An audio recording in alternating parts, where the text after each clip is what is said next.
नमस्कार दोस्तों, स्वागत है आप सभी का हमारे चैनल पर। अभी तक की सारी बड़ी और जरूरी खबरें दोस्तों आपके समक्ष लेकर आए, जहां पर आपको बताएंगे कि भारत चाइना विवाद के बीच प्रधानमंत्री नरेंद्र मोदी और चाइना के राष्ट्रपति शी जिनपिंग आमने सामने मिलने वाले हैं। जी हाँ दोस्तों, बड़ी एक्सक्लूसिव खबर दोस्तों आपके समक्ष लेकर आए। इसी तरह की सारी खबरें लाए दोस्तों, लेकिन उससे पहले अगर आप भी अपने भारतीय सेना, प्रधानमंत्री नरेंद्र मोदी, रक्षा मंत्री राजनाथ सिंह का हर फैसले का दिल से समर्थन करते हैं तो अभी कर दीजिए इस वीडियो को लाइक, चैनल को कर दीजिए सब्सक्राइब, बेल आइकॉन दबाइए, साथ ही कमेंट बॉक्स में लिख दीजिएगा जय हिंद। जी हाँ दोस्तों, तो चलेंगे सिलसिलेवार तरीके से एक एक खबर की तरफ, लेकिन उससे पहले आपको जो हेडलाइंस बता दें कि आज की जो हमारी हेडलाइंस है, जहाँ पर एलएसी पर तनाव के बीच प्रधानमंत्री मोदी और जिनपिंग का होने वाला है आमना सामना।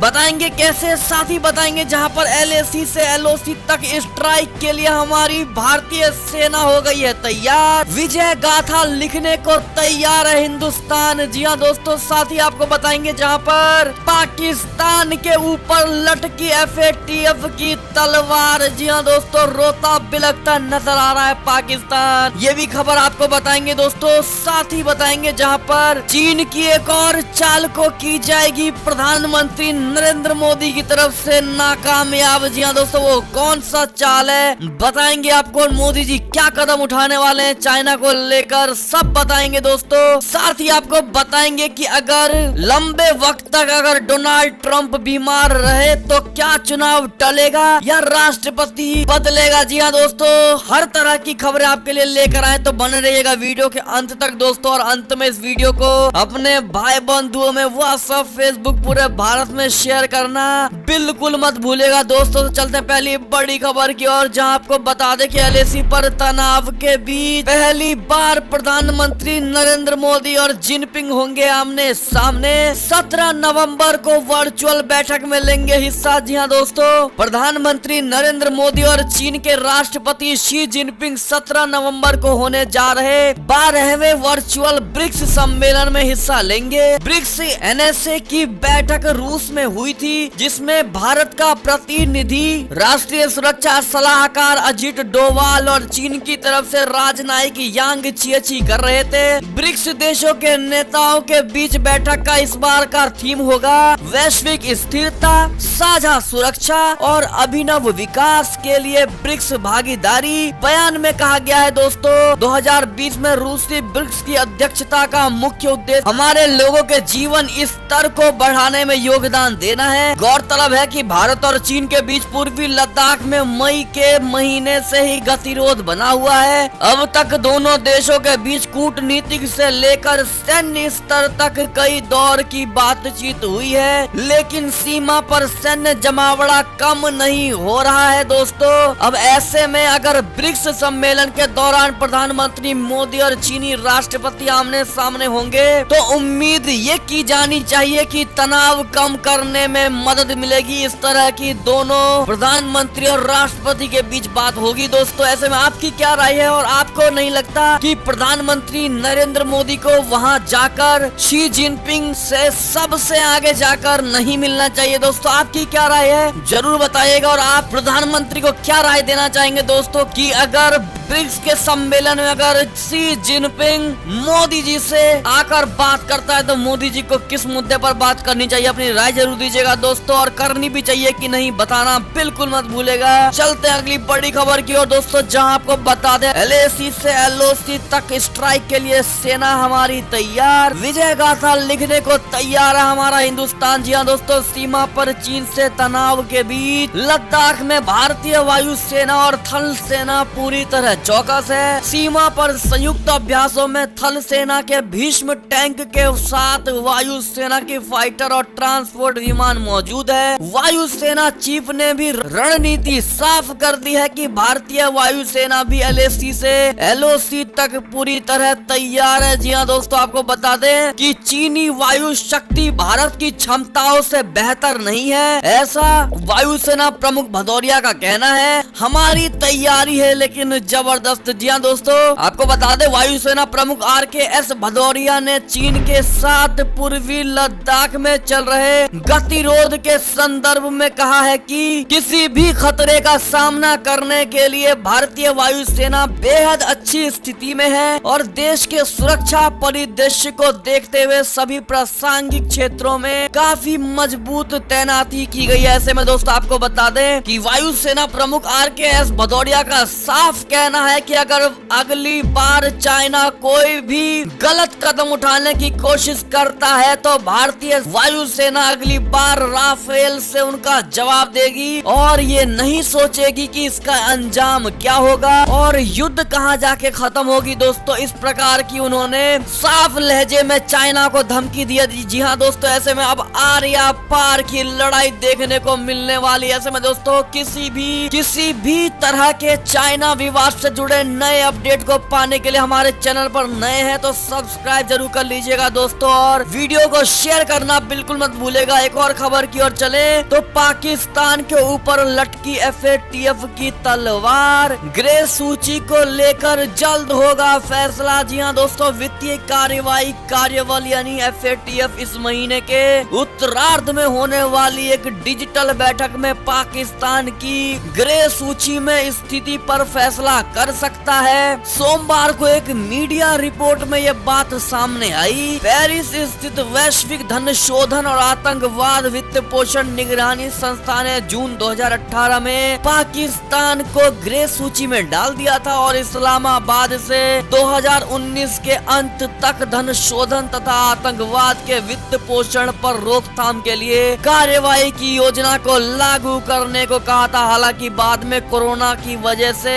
समय सीमा बढ़ा दी गई थी। ऐसे में दोस्तों आगे देखना अब ये होगा कि पाकिस्तान के ग्रे सूची को लेकर अब क्या फैसला होता है। जी हाँ दोस्तों, ऐसे में आपकी क्या राय है और FATF किस प्रकार का फैसला लेगी? आप अपना विचार पाकिस्तान के मद्देनजर जरूर लिख कर बताइएगा दोस्तों। एक और खबर की माने तो इंडिया चाइना रिफ्ट को लेकर बड़ी खबर, जहां चीन के खिलाफ भारत का हल्ला बोल, साथ आए ये बड़े देश। जी हाँ दोस्तों, भारत के खिलाफ वास्तविक नियंत्रण रेखा पर लगातार नापाक हरकत करने वाले चाइना के संबंध अब अन्य देशों के साथ खत्म होने लगे हैं। कोरोना वायरस महामारी को लेकर कई देशों में उसके खिलाफ नाराजगी है। ऐसे में ये देश उसके खिलाफ खड़ी हो रही है। भारत के अलावा भी चीन कई देशों के लिए परेशानी खड़ी कर रहा है। दक्षिण चीन सागर पर उसकी हरकतों से ऑस्ट्रेलिया और जापान भी परेशान है। अब EU और NATO की तरह चीन के खिलाफ भी एक मोर्चा बनाए जाने को लेकर आवाज उठाई जा रही है। जी हाँ दोस्तों, इसी क्रम में भारत, अमेरिका, जापान और ऑस्ट्रेलिया दो क्वाड्रिलेटरल सिक्योरिटी डायलॉग को चीन के खिलाफ मजबूत हथियार बनाने, इसे सशक्त करने की कोशिश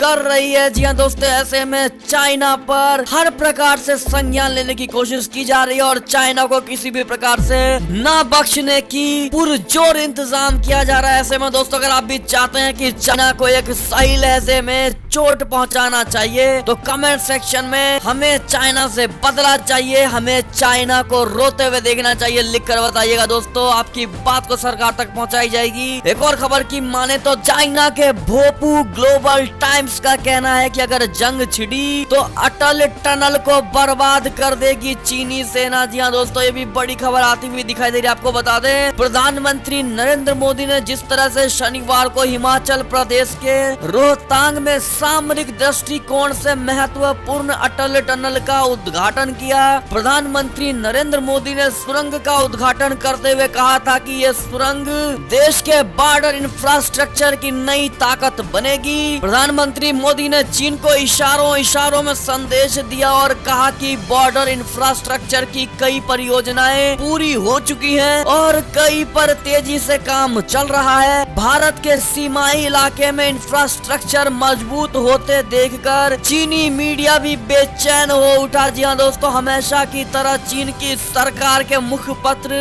ग्लोबल टाइम्स ने अटल टनल को लेकर अपना प्रोपेगेंडा छापा और भारत को धमकी देने की कोशिश की है। जी हाँ दोस्तों, आपको बता दें कि ग्लोबल टाइम्स ने एक आर्टिकल में छापा है और लिखा है कि भारत भारत को अटल टनल बनाने से बहुत ज्यादा फायदा नहीं होने वाला। ग्लोबल टाइम्स ने लिखा है कि चूंकि इलाका पहाड़ी क्षेत्र है और घनी आबादी वाला है, इसलिए इसका निर्माण सिर्फ सैन्य मकसद के लिए किया गया है। चीनी अखबार ने लिखा, अटल टनल खुलने से भारतीय सेना को सीमा पर कम समय में तैनात किया जा सकता है और इसके साथ ही सैन्य आपूर्ति भी इस सुरंग के जरिए ले जाई जा सकती है। ये सच है कि इस सुरंग के बनने से भारत के बाकी हिस्सों से लेह पहुंचने में अब कम वक्त लगेगा। सेना की तैनाती और रणनीतिक चैनल के रूप में इसकी काफी अहमियत है। लेकिन दोस्तों आपको बता दें कि इस भोपू ग्लोबल टाइम्स ने इशारों ही इशारों में धमकी दी है कि अगर भारत और चीन के बीच युद्ध हुआ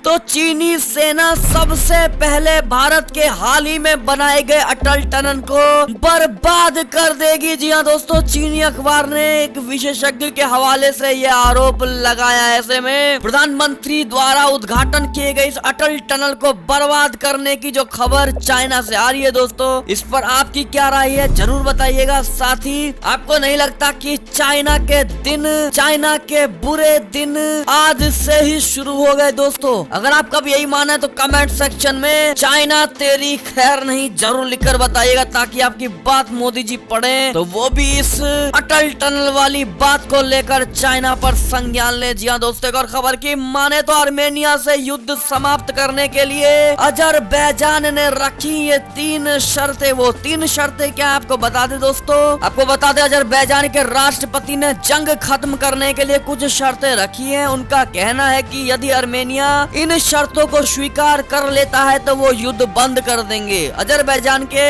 राष्ट्रपति इल्हाम अलीयेव ने कहा कि आर्मेनियाई सेना ने उस इलाके पर कब्जा कर रखा है जिसे वो 1990 के दशक में हार चुका है। आर्मेनिया जानबूझकर युद्ध भड़का रहा है। यदि आर्मेनियाई सेना तुरंत हमारे इलाके से पीछे हटती है, पूरी तरह से वापसी की समय सीमा बताती है और जो कुछ किया है उसके लिए माफी मांगती है, तो हम युद्ध खत्म करने को तैयार है। ऐसे में दोस्तों क्या आपको नहीं लगता कि आर्मेनिया इतनी जल्दी इनकी बात को मान जाएगी दोस्तों? और आपकी अपनी क्या राय है इस दोनों देशों को लेकर, अपनी राय जरूर दीजिएगा। एक और खबर की माने तो DRDO ने SMART के सुपरसोनिक मिसाइल का किया सफल परीक्षण। राजनाथ सिंह ने भी दी इसको लेकर बधाई। जी हाँ दोस्तों, आप भी कमेंट सेक्शन में इस सुपरसोनिक मिसाइल के सफल परीक्षण को लेकर बधाई जरूर दीजिएगा दोस्तों DRDO को और प्रधानमंत्री नरेंद्र मोदी को। जी हाँ दोस्तों, एक और खबर की माने तो भारत का अगला चाबहार बनेगा म्यांमार का सितवें पोर्ट। चीन की चाल होगी नाकाम। जी हाँ दोस्तों, पूर्वोत्तर के राज्यों से संपर्क को और मजबूत करने के लिए भारत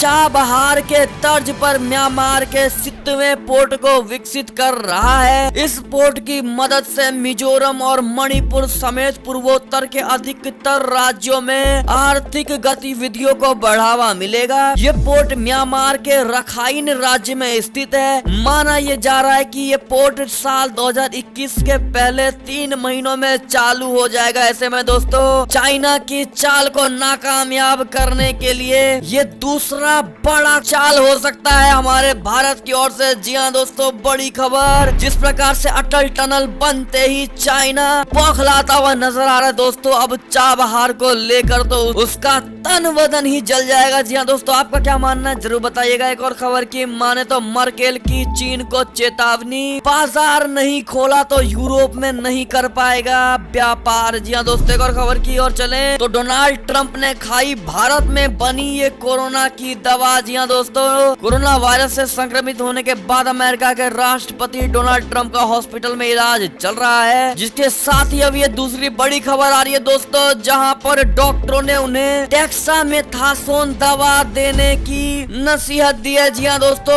डेक्सामेथासोन दवा काफी सस्ती होती है और इसे कोरोना से जान बचाने वाली दवा भी कहा जाता है। ऐसे में दोस्तों भारत का हर जगह, हर फील्ड में और हर उत्पाद को लेकर नाम होता हुआ दिखाई दे रहा है दोस्तों। ऐसे में आप भी अगर मानते हैं कि मोदी जी हैं तभी ये चीज संभव है तो कमेंट सेक्शन में मोदी है तो मुमकिन है जरूर लिख दीजिएगा। एक और खबर की माने तो एर्दवान के इस बड़े कदम से भड़का सऊदी अरब, कहा तुर्की की हर चीज का करो बहिष्कार। जी हाँ दोस्तों, सऊदी अरब और तुर्की के बीच तकरार एक बार फिर चरम सीमा पर पहुंच गई है। सऊदी के अधिकारियों ने अपने नागरिकों से तुर्की के हर सामान का बहिष्कार करने का आह्वान किया है। दरअसल तुर्की के राष्ट्रपति रेचेप तैयप एर्दोगान ने खाड़ी देशों पर क्षेत्र को अस्थिर करने वाली नीति अपनाने का आरोप लगाया था, जिसकी वजह से सऊदी अब नाराज हो गया है। जी हाँ दोस्तों, सऊदी अरब के chamber of commerce head Al Ajlan ने एक ट्वीट में कहा, हर उस चीज का बहिष्कार करिए जो तुर्की में बनी हुई है, चाहे वो आयात के स्तर पर हो, निवेश हो, पर्यटन हो। बॉयकॉट करना हर सऊदी नागरिक की जिम्मेदारी है। हमारे देश, हमारे नेतृत्व और हमारे नागरिकों के खिलाफ दुश्मनी निभा रहे तुर्की को जवाब देना होगा। ऐसे में दोस्तों, अगर आप ये मानते हैं कि सऊदी अरब की तरफ से ये सही निर्देश दिया गया है और सही कदम उठाने की मांग की जा रही है, तो आप भी लिखकर बताइएगा कि हमारा समर्थन है सऊदी के बातों का। एक और खबर की माने तो चीन के सताए उइगरों ने की ट्रंप के जल्द ठीक होने की कामना, अस्पताल के बाहर आकर दी शुभकामनाएं। जी हाँ दोस्तों, ये भी बड़ी खबर आती हुई दिखाई दे रही थी। एक और खबर की ओर चलें तो अफगानिस्तान से खबर आ रही है दोस्तों, जहां गवर्नर के काफिले पर आत्मघाती हमला, 8 की मौत, 30 से ज्यादा लोग घायल। जी हाँ दोस्तों, एक और खबर की माने तो अमेरिका से खबर आ रही है दोस्तों, जहां अगर लंबे वक्त तक बीमार पड़े डोनाल्ड ट्रंप तो क्या होगा, चुनाव टलेगा या राष्ट्रपति बदला जाएगा। जी हाँ दोस्तों,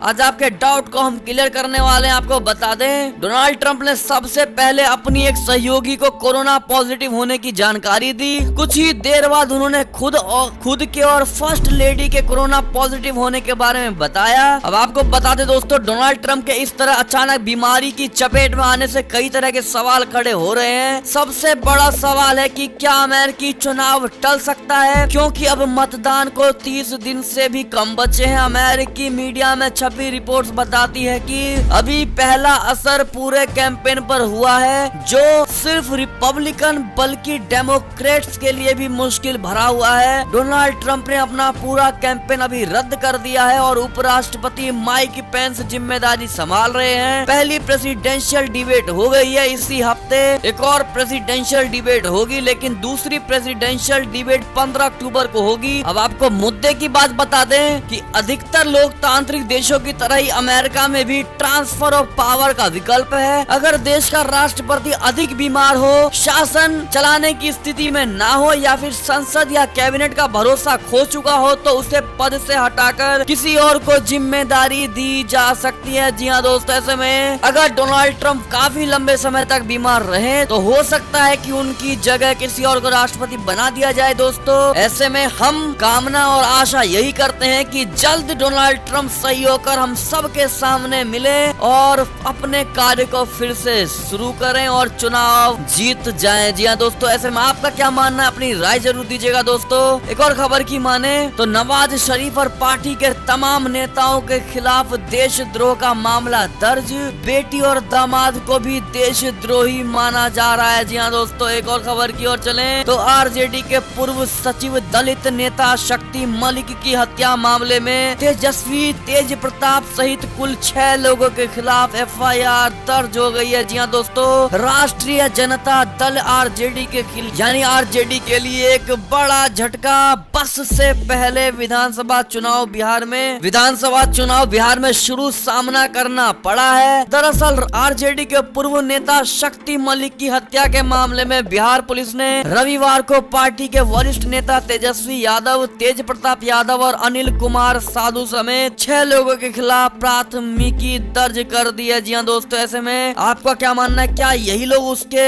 मौत के दोषी हैं? दोस्तों जरूर बताइएगा, आपको क्या लगता है। और खबर की माने तो बिहार इलेक्शन से दूसरी बड़ी खबर, जहां वोट कटवा कहने पर तिल मिलाए, वैसी कहा आरजेडी की वजह से बिहार में एनडीए की होगी जीत। जी हाँ दोस्तों, बिहार में चुनाव के दिन ज्यों नजदीक आते जा रहे हैं, त्यों राजनीतिक बयानबाजियां बढ़ती ही जा रही हैं। इसी क्रम में आज AIMIM के प्रमुख और हैदराबाद से सांसद मोहम्मद असदुद्दीन ओवैसी ने राष्ट्रीय जनता दल पर बड़ा हमला बोला है। उन्होंने कहा है कि इस बार के विधानसभा चुनाव में आरजेडी की वजह से भाजपा की अगुवाई वाली एनडीए की जीत हो रही है। जी हाँ दोस्तों, ऐसे में आपकी क्या राय है और इस बौखलाहट को लेकर आपकी क्या राय है दोस्तों ओवैसी के, बताइएगा जरूर। एक और खबर की माने तो हाथरस कांड पर एडीजी की प्रेस कॉन्फ्रेंस, बोले सरकार की छवि और माहौल बिगाड़ने को रची जा रही है साजिशें। जी हाँ दोस्तों, साथ ही अगली खबर की माने तो स्मृति ईरानी ने राहुल गांधी पर कसा तंज,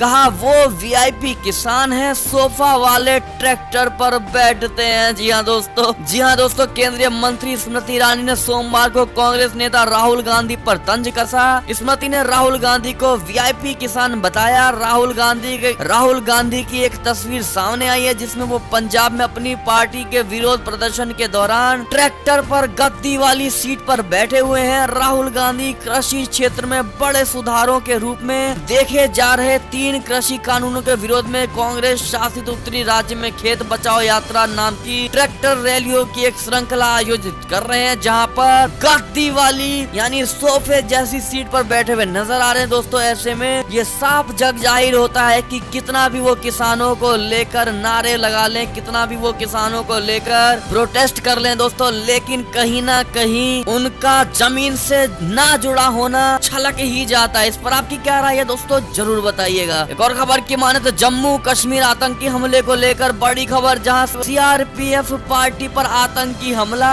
2 जवान शहीद 3 घायल हो गए। ऐसे में दोस्तों इन दोनों जवानों की वीरता के लिए इनको श्रद्धांजलि जरूर दे दीजिएगा दोस्तों, क्योंकि देश में सुशांत सिंह राजपूत और अन्य तरह के खबरें बहुत चल रही हैं दोस्तों, लेकिन हमारे वीर जवानों को लेकर कोई न्यूज नहीं दिखाता दोस्तों। ऐसे में आप उनके वीरता का दिल से स्वागत करते हैं तो कमेंट सेक्शन में श्रद्धांजलि जरूर दे दीजिएगा दोस्तों। और सुशांत सिंह राजपूत केस में अगर आप भी चाहते हैं कि उसको जल्द से जल्द न्याय मिले तो सुशांत सिंह के लिए हम भी आगे खड़े हैं, ऐसा लिखकर जरूर बताइएगा। एक और खबर की माने तो कर्नाटक में कांग्रेस अध्यक्ष डीके शिव कुमार के ठिकानों पर सीबीआई ने मारी छापेमारी। सीबीआई ने मारी छापा, 57 लाख नगद बरामद हुआ। जी हाँ दोस्तों, साथ ही अगली खबर की माने तो चिराग पासवान का नया बयान, कहा बिहार में अगली सरकार बीजेपी और एलजेपी की ही बनेगी। जी हाँ दोस्तों, ये थी अब तक की सारी बड़ी खबरें। आपको हमारी खबरें कैसी लगी, आशा करता हूँ बहुत अच्छी लगी होगी दोस्तों। अगर जरा भी अच्छी लगी है तो इस वीडियो को अभी अपने भाई बंधुओं में व्हाट्सएप, फेसबुक पूरे भारत में शेयर करना बिल्कुल मत भूलिएगा दोस्तों, और अभी कर दीजिए